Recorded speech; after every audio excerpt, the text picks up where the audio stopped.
Hello and welcome to Bruce Springsteen Guitar Lessons. This channel is dedicated to helping you learn your favourite Bruce songs on guitar. Today's lesson is Brilliant Disguise from Bruce's Ton of Love album, 1987. Unbelievable song. Okay, so what I'm going to do now is go through the whole song and you'll see tab appear on the screen. And then I'll come back and go through all the individual parts. So see you in a bit.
Hello and welcome back. Hope you enjoyed that walkthrough. So now what I'm going to do is go through all the individual parts.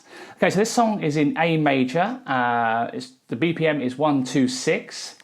Now in the original song, and actually you can see this in the actual official video for Brilliant Disguise, he's actually sitting in the kitchen playing this acoustic guitar. You can actually see he's got it on capo 2, so he's kind of playing G shapes. Now I'm actually going to revisit this video just for the acoustic parts at some point. What I wanted to do is also do some of the electric parts and also emulate the stuff that he's doing live. So I think I've seen a few versions where it's just him on the guitar and everyone's kind of singing. And then, or even the band version, I think he plays it without a capo, okay? So I think he's playing it differently live than on the record. So I wanted to give you some other suggestions and options. Again, if you wanted to play around this at open mic night or in a band situation, and the electric parts as well. Okay, cool. So the idea is, what I've suggested is, for the intro, A major, A sus2, A sus4, and then A major. So again, if you're not familiar with sus chords, the idea is you've got a major or a minor chord. You're basically taking away one of the notes. In this case, it's the major third, which is C sharp, replacing it with a B for sus2, which is major second, which is why it's called a 2. So sus is short for suspended. And then you're getting the D note here, it's a perfect fourth, which replaces the C sharp. So that's sus4. Okay, so what I've suggested, classic strumming pattern, like we've done in loads of the videos, which is your down, down, up, down, up. So again, with all the videos, a lot of the videos I've done, I've suggested this down, down, up, down, up, which allows you to play a lot of the songs, you know, really quickly and efficiently, and it sounds great. So the strumming pattern: down, down, up, down, up, down, down, up, down, up. One thing to remember here is the chords are pushed. They change in the bar on the and of 2. So you're going this 1, 2, and 3, and 4, and 1, 2, and 3, and 4, and. Cool, so I hope that makes sense. If you struggle with any of the chords or the strumming, you can find stuff on my website. It's all free, jsmusical.co.uk. Head over to blog and then strumming, and then also I think I've got a section on the suspended chords as well. So cool. Okay, the actual, I think the original, again, which I will revisit with just Bruce's acoustic parts, not the electric parts. He actually just does downstrokes. So I think he does something like this, again with a capo. Kind of accents and palm muting. So again, I will revisit that at some point. So, intro, 2 bars of drums, and then we've got. Okay, so that's A to A sus2, A sus4 to A, and that's twice. What I'm also going to do is put the song structure up on the screen now.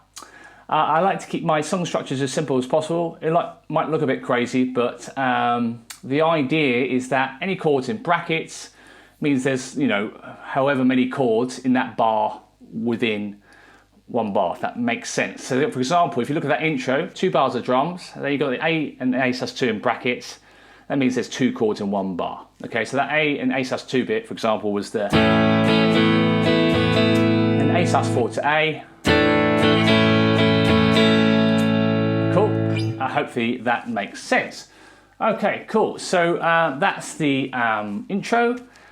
Now we've got the first verse. Okay, so what I've done throughout the video, and again you can see in the walkthrough, I've just suggested various strumming and picking options. If I was planning to play this live in a band, I would assume that, you know, one person would probably play the strumming and then one person would play the picking. Or you could play the entire song with picking or the entire song with strumming. Or you could do sort of downstrokes or your own thing. It's just sort of suggested patterns. Okay, so I wouldn't go, you know, in a live situation, I wouldn't do the first verse strumming, the second verse picking. That's just to show you the different options. I hope that makes sense. Okay, so this is the first verse. A to A sus2, A sus4 to A, and then that's going to be 3 times. And then you're going to do, some new chords, E sus4, which is also, it's like E major with a little finger on, and then E sus2.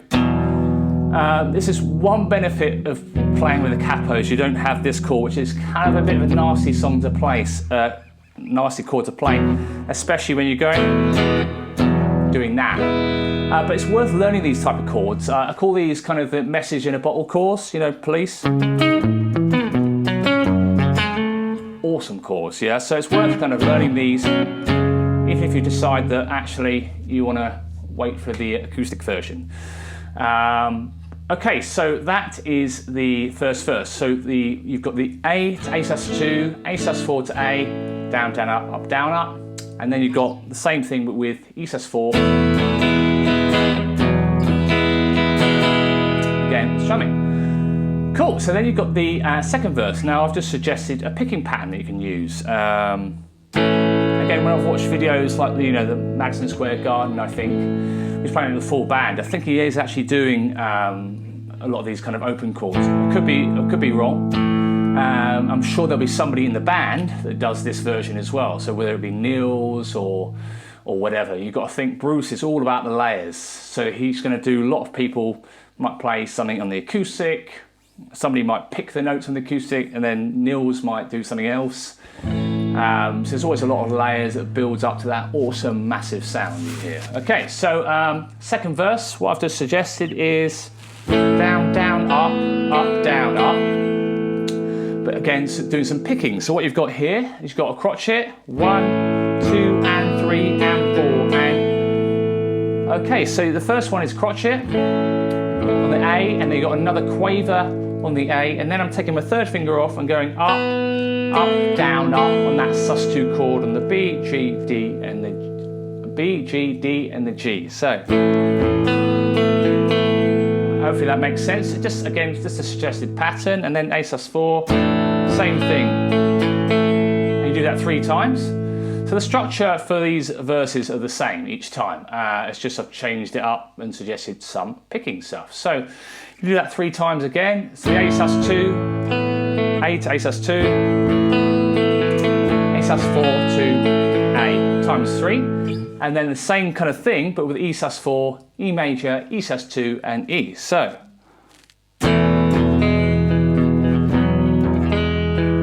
it's quite fiddly to play, but it sounds pretty cool. Again, you're giving yourself more options and learning more chords as well if you don't know these already. Okay, so that's the second verse. So we're also going to do, I've kept it, kept it simple. So the first and the second verse, I'm also going to do the same in the third and the fourth verse, and then the 5th and then the 6th verse, okay?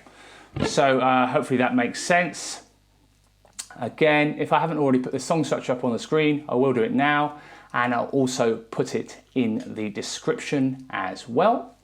So hopefully that makes sense. Okay, so then you've got the break section. Actually, no, you haven't. You've got the first chorus.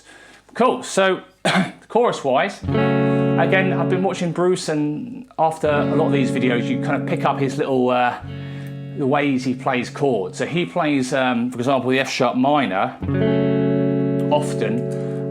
You'll have seen this in a lot of videos, it's kind of a broken F sharp minor. It's technically called an F sharp minor over C sharp, where you've got the F sharp minor and then C sharp in the bass, because we're not barring the whole thing. It just makes it a little bit easier to move between chords. So, so this is the first chorus. Same strumming pattern, but you're going F sharp minor to A, D5. Now the reason I use D5 and not D, this feels a bit too much for that F sharp there. It feels a little bit meatier, so I prefer to play the D5, but you're more than welcome to play a D as well. So, F sharp minor to A, D5 to A. And you do that twice. And then F sharp minor to A, then E to F sharp minor. You might prefer to finger it like this with your second, third and fourth to make it a bit easier. That's another reason for doing that chord. You see that third and fourth fingers? Again, you can do it your normal way as well. Okay, and then after that, whole bar of D, whole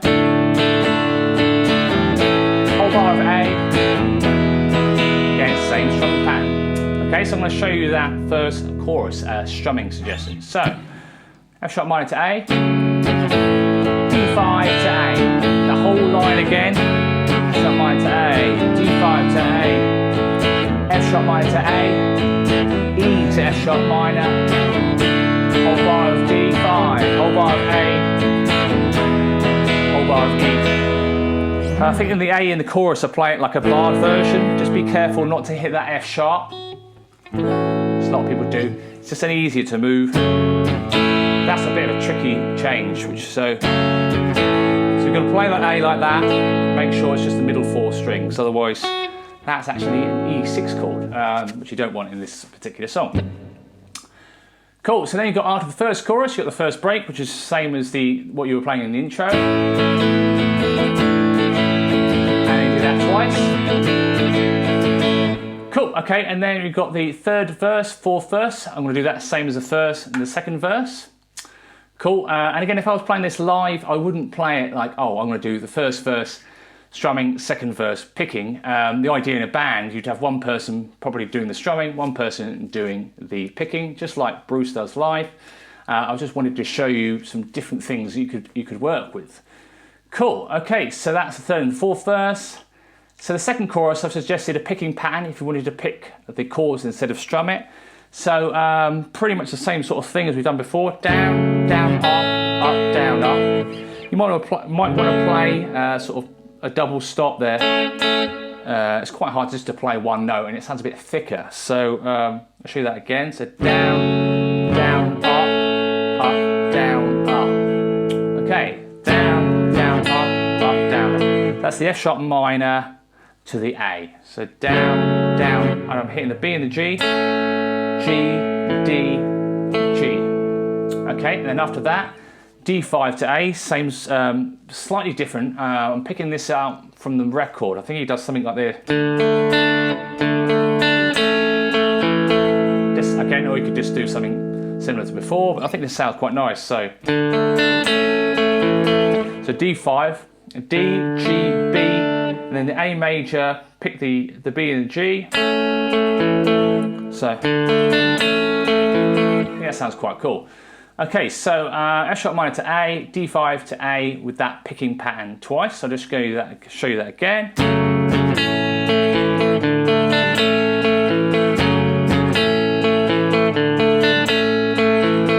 So again, I'm just emulating the sort of stuff that he's going to do live and also the electric parts on the record. Okay, and then he's doing F sharp minor to A, same again. And then E major, kind of same sort of picking we've done before. E major, oops. That can be quite fiddly, so you might want to simplify it or whatever. Then you've got a D5, but we're picking it this time. A major, E major. Something like that will work really well. Cool, so I'll show you that second chorus. Again, same structure as the first chorus, but I've suggested some picking patterns. Okay, so second chorus.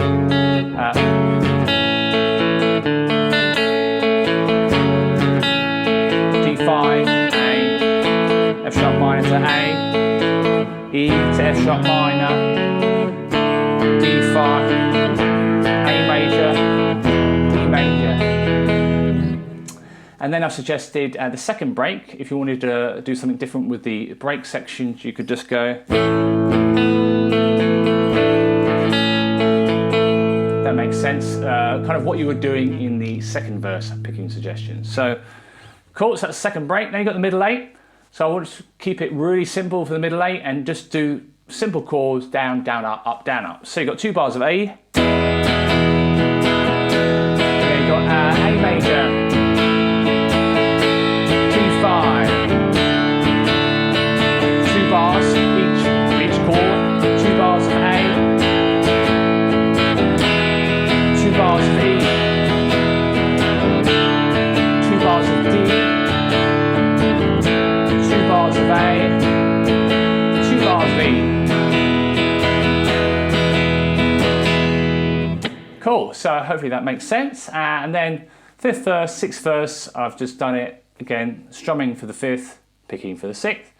And then the third chorus, I've just kept the same as the first chorus. So strumming it, again, you can pick it or you can mix it up. Third break, the same as the first break. Again, just as strumming. And it does that twice. Then after that, so what we've got is the 7th verse. So the 7th verse, the only difference is instead of going the E sus4 to E and the E sus2 to E, you've just got E sus4 to E and then straight to the outro. I've done it 8 times here, but it fades out on the record. Of course, that 7th verse again, the only difference is you're cutting it short. You're taking off a bar. So you've got the A sus2, A major to A sus2, A sus4 to A 3 times, and again, E sus4 to E, and then outro. Cool, so hopefully that's made sense. Again, this is my own kind of take on it, and I just wanted to give you some suggestions for strumming and picking, and I do want to come back and revisit this song, mainly because it's awesome as well. Such a good, I just love Tunnel of Love, probably one of my top 3 albums, I'd say, actually. I think it's a really underrated album, it's awesome. So again, I will come back and just do the kind of acoustic parts at some point. And that's where you have capo on fret 2, and he's doing kind of sort of downstrokes. So any questions, feel free to let me know in the comments, and hopefully that's all made sense, and I will see you next Friday. Cheers, bye.